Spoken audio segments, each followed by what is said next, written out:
بھائی آپ کے بچوں کو اغوا کرنے کا اگر خدا نہ خواستہ سلسلہ شروع ہو جاتا، بچوں کو گھر میں رکھتے نہیں رکھتے؟ یہ بتائیں، میں آپ سے پوچھتا ہوں۔ بچے بھی یہ کہتے ہیں ہم گھر سے نہیں نکلیں گے۔ نہیں بیٹا، گھر سے نہیں نکلو، یہ آپ خود اپنے گھر میں بچوں کو بٹھاتی ہیں، نہیں نہیں گھر سے نہیں نکلو، اٹھا کے لے جائے گا۔ واقعی کو اٹھا کے لے جاتا ہے۔ جب اٹھا کے لے جانے کا خوف، اور جب یہ خوف برتا ہے تو آپ گھر میں بچوں کو بند کر کے رکھتی ہیں، قید کر کے رکھتی ہیں۔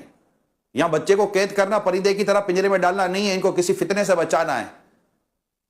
مگر عورت کے ساتھ بے شرمی، بے حیائی، اور مردوں، آوارہ مردوں کی بے شرمی، بے غیرتی، بے حیائی، اور ان تمام اور اس کے دیگر فتنوں سے بچانے کے لیے جب عورت کو کہا جاتا ہے کہ گھر میں ٹھہری رہو، گھر میں رکے، اور بلا اجازت شرعی گھر سے نہ نکلیں، اور اگر اجازت ہے شرع گھر سے نکلنے تو کس کیفیت میں گھر سے نکلنے کی اجازت ہے، کس پردے کی حالت میں گھر سے نکلنے کی اجازت ہے، تو یہ سمجھ میں نہیں آتا، تو پھر یہ نہ سمجھ میں آتا تو اس کا کیا علاج ہے؟ انہوں نے قرآن و حدیث کو صحیح پڑھا نہیں ہے۔ میری تمام اسلامی بہنوں کو یہ چاہیے کہ اپنی اندر طبیعت پیدا کریں۔ دیکھیں یہ طبیعت بنانی پڑے گی کہ گھر میں ٹھہرنا آپ کو پسند، یعنی گھر سے باہر نکلنے کی گفتگو جو ہے نا یہ پریشان کر دے۔ یہاں تو گھر میں رہنے کی گفتگو پریشان کر دیتی ہے، گھر میں رہیں گے، ہائے اب کیا کریں گے، گھر میں تو دم گھٹتا ہے۔ یہ جو کہتی ہے نا کہ ہمارا گھر میں دم گھٹتا ہے، حضرت امام محمد بن سیرین رحمۃ اللہ تعالیٰ علیہ فرماتے مجھے بتایا گیا ہے کہ نبی کرم صلی اللہ علیہ وسلم کی زوجہ محترمہ یعنی حضرت سودا رضی اللہ تعالی عنہا سے کہا گیا آپ کو کیا ہو گیا ہے کہ آپ نہ حج کرتی ہیں اور نہ عمرہ کرتی ہیں؟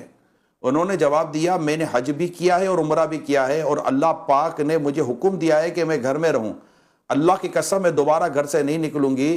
راوی کا بیان ہے کہ اللہ کی قسم وہ اپنے دروازے سے باہر نہ آئی یہاں تک کہ وہاں سے آپ کا جنازہ ہی نکلا۔ تو یہ چادر اور چار دیواری یہ اسلام کا بڑا خوبصورت اصول ہے۔ اب گھر سے باہر نکلنے کے نام پر انہوں نے یہ جواب دیا ہے، اور وہ بھی کہ ہاں حج اور عمرے کے نام پر۔ یہاں ہمارے اسلامی بہنوں گھبراہٹ شروع ہو جاتی ہیں، گھر میں رہیں گی، قید رہیں گی، اسی سی باتیں کرتی ہیں۔ بھائی مطلب اللہ اور اس کے پیارے حبیب صلی اللہ علیہ وسلم کے کلام کو پڑھیں، ان کے ارشادات کو پڑھیں، اور یہ دیکھیں کہ موجودہ حالات میں تو زیادہ ضروری ہے گھر میں رہنا۔ بے باکی جرت نہیں ہے، کچھ نہیں ہوتا، مرنے کے بعد پتہ چلے گا کچھ ہوتا ہے کہ نہیں ہوتا۔